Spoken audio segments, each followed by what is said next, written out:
Hello everyone, मैं शालिनी शर्मा और आप देख रहे हैं हिंदी कहानियाँ।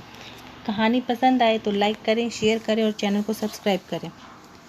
आज की कहानी का नाम है आत्मनिर्भर भाग 2। फ्रेंड्स, अगर आप इस कहानी का पहला भाग देखना चाहते हैं तो लिंक डिस्क्रिप्शन में दिया है। अब कहानी शुरू करते हैं। पिछले भाग में आपने पढ़ा कि नीता ने प्रिया से पूछा कि शादीशुदा होने का क्या मतलब होता है। प्रिया ने कहा, जो काम तुम्हें बहुत पसंद है उन्हें करना छोड़ देना, जो कि तुम्हें कभी बहुत पसंद थे। अपने सपनों को भूल जाना, हर समय किसी और के सामने यह याचना करना कि मेरे लिए समय निकालो। उसके और उसके परिवार के हिसाब से मैं नहीं चल पा रही हूँ। हर समय जिद करना कि मुझे कहीं और घुमाने ले चलो। उसके नाम की निशानी गले में और सिर पर उसके नाम का सिंदूर टांगना। भाई, अगर तुम्हारे लिए यह सब शादीशुदा की परिभाषा है तो फिर मैं शादीशुदा नहीं हूँ। तो फिर तुम्हारे लिए शादी की क्या परिभाषा है? नीता ने पूछा। प्रिया ने कहा, शादी हमें एक हमसफ़र देती है, जीवन के सुख और दुख को मिलकर बांटने के लिए। जब तुम स्वयं से ही प्यार नहीं कर पा रही हो तो किसी और से तुम प्यार क्या करोगे? स्वयं से प्यार करो, अपने सपनों से प्यार करो। घूमने जाने के लिए किसी और से जिद मत करो। निकल जाओ अपने आप घूमने। शादी बंधन नहीं है, छोड़ दो खुला, उसे भी और स्वयं को भी। जो तुम्हारा है वह लौट कर तुम्हारे पास आ ही जाएगा, और जो तुम्हारा नहीं है वह तुम्हारे पास नहीं आएगा। शायद तुम्हें सुनने में बुरा लगेगा, पर यह सच है। प्रिया नीता को जीवन का एक नया अध्याय समझा कर चली गई थी। अगले दिन से नीता की दिनचर्या बदलने लगी। नीता ने जिम ज्वाइन कर लिया, आकाश को टोकना भी छोड़ दिया, गाड़ी चलाना भी सीखने लगी।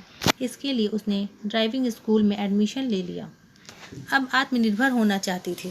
पहले जब आकाश नीता से कहता था ड्राइविंग सीखने के लिए, तो नीता जिद करती थी कि ड्राइविंग सीखने के लिए भी आकाश उसके साथ जाए, परंतु आकाश के पास इतना टाइम नहीं था। शाम को नीता ने स्विमिंग सीखना भी शुरू कर दिया। आकाश नीता में आए बदलाव को देखकर बहुत खुश था। वहीं एक अनजान डर आकाश को घेरे रह रहा था। अब आकाश के देर से आने पर नीता गुस्सा नहीं होती थी और उसे देर से आने का कारण भी नहीं पूछती थी। पहले कहीं भी अकेले जाने पर नीता गुस्सा करती थी, पर अब कभी गुस्सा नहीं करती थी। किसी भी काम के लिए वह अकेले ही निकल जाती थी। आकाश ने अपने सभी दोस्तों को पार्टी में बुलाया।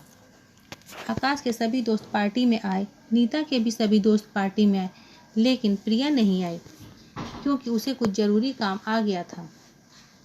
आकाश ने नीता से पूछा, तुम्हारे बॉस नहीं आए हैं? फिर आकाश ने नीता से कहा, माफ़ करना, मैं तुम्हारी फ्रेंड प्रिया के बारे में पूछ रहा हूँ। नीता ने कहा, वह आने वाली थी, पर उसे कुछ ज़रूरी काम से कहीं जाना पड़ा। नीता ने आकाश से कहा, कल सुबह मुझे जल्दी उठना है क्योंकि मुझे योगा क्लास में भी जाना है और मुझे अपनी किसी फ्रेंड से भी मिलने जाना है। आकाश ने कहा, मुझे भी जगह देना, मैं भी तुम्हारे साथ योगा क्लास चलूँगा। दरअसल आकाश जानना चाहता था कि नीता योगा क्लास में जाती है या किसी और से मिलने। अगले दिन जब आकाश सोकर उठा तो नीता जा चुकी थी और एक चिट्ठी छोड़ गई थी, जिस पर लिखा था कि तुम बहुत गहरी नींद सो रहे थे, इसलिए मैंने तुम्हें जगाया नहीं। मैं दोपहर लंच तक आ जाऊंगी, तुम्हें जो भी खाना हो बाई से बोल करके बनवा लेना। आकाश को लगता था नीता अब उसकी हो चुकी है। अब वह कहाँ जाएगी? लौट कर जब भी जाएगी वापस ही आएगी। अब उसके दूर चले जाने का एहसास से ही उसकी हालत खराब हो गई थी। अगर नीता सचमुच उसे छोड़कर चली गई, किसी और के साथ चली गई, आकाश सोच रहा था कि प्यार को दिल में दबाने की चीज़ नहीं है, उसे कभी कभी कहना भी ज़रूरी है, तभी संबंधों में गर्माहट बनी रहती है। आकाश सोच रहा था, वो ऐसा नहीं होने दे सकता, कभी नहीं भूल सकता। जब नीता वापस आई तो आकाश ने कहा, चलो फ्रेश हो जाओ, फिर हम दोनों इकट्ठे खाना खाते हैं। तुम्हारे इंतज़ार में मैंने भी अभी तक खाना नहीं खाया। आकाश, तुम खाना खा लो, मैं खाना खा कर आई हूँ, मैं तुम्हारे साथ कॉफ़ी पी लूँगी। आकाश ने नीता से कहा कि कल हम मुंबई घूमने चलेंगे। इस पर नीता नाराज़ हो गई और कहने लगी, मुंबई जाने के लिए तुमने मुझसे पहले से पूछा नहीं। मेरा कहीं और का प्रोग्राम है, तुम्हें मुझसे पहले ही पूछ लेना चाहिए। एक दिन संडे को आकाश ने कहा कि चलो हम दोनों फिल्म देखने चलते हैं। नीता तैयार हो गई। फिल्म के बीच में भी एक दो बार प्रिया का फ़ोन आया। नीता फ़ोन करने बाहर चली गई तो आकाश को लगा शायद नीता की गर्लफ्रेंड का फ़ोन आया है। फिल्म में प्रेम प्रसंग चल रहा था। अब फिल्म में प्रेम प्रसंग चल रहा था, लेकिन आकाश के दिल में दर्द महसूस हो रहा था। अचानक न जाने क्या हुआ, नीता का हाथ पकड़कर बाहर चलने की जिद करने लगा। दोनों बाहर आ गए। नीता ने कहा, पागल हो गए हो क्या? ये क्या हरकत कर रहे हो? आकाश ने कहा, मुझे तुमसे कुछ ज़रूरी बात करनी है। पहले फिल्म तो खत्म हो जाने दो। आकाश, नहीं, पहले ही बहुत देर हो चुकी है। आकाश रुआं सी आवाज़ में बोल पड़ा, नीता मुझे छोड़कर मत जाओ, प्लीज़ मुझे माफ़ कर दो। मैं तुमसे बहुत प्यार करता हूँ। मैं जान गया हूँ कि प्रिया नाम की कोई लड़की नहीं है। नीता ने कहा, एक मिनट, तुम्हें लगता है कि मेरा कोई बॉयफ्रेंड है? नीता ने एक नंबर मिलाया, उसमें प्रिया का नाम फ्लैश हो रहा था। प्रिया ने कहा, मेरी जान, जा जी ले अपनी ज़िंदगी अपने राजा के साथ। थैंक्स, प्रिया ने नीता से कहा। मुझे अपने हस्बैंड के बनाए हुए खाने की भी तारीफ़ करनी। Okay, bye. प्रिया ने फ़ोन रख दिया। थोड़ी खामोशी के बाद आकाश ने कहा, मैं तो डर ही गया था कि कहीं मैं तुम्हें खो ना दूँ। चलो, मैं तुम्हें उससे मिलवाती हूँ जिसे मैं सबसे ज़्यादा प्यार करती हूँ।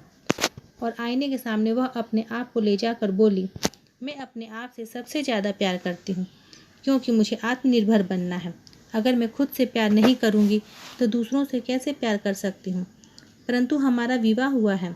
आकाश ने कहा, विवाह आत्मनिर्भर बनने के लिए होता है, ना कि हमें अपने आप को भूलने के लिए। शादी जिंदगी के सफ़र में साथ देने के लिए एक साथी देता है, पर कई स्त्रियां इस बात को भूल जाती हैं और वह समझ नहीं पाती कि वह पति का गुलाम बनकर उन पर निर्भर हो जाती हैं, या उन्हें गुलाम बनाने के लिए कितने तरीके अपनाती हैं। जिससे आप प्रेम करते हैं उसे बंधन में बांधना क्यों? उत्साह से आकाश अपनी पत्नी नीता को देखता रह गया। कितना सही कहा था उसने। उसने तो कभी ऐसा सोचा ही नहीं। सही तरीके से कहा जाए तो आत्मनिर्भर होना कोई बुरी बात नहीं है। नीता ने कहा, चलो आकाश, फिल्म छूट रही है, चलकर आगे की फिल्म देखते हैं। हंसी का सम्मिलित स्वर गूंजा। दोनों हाथ में हाथ डालकर अंदर हॉल में प्रवेश कर गए।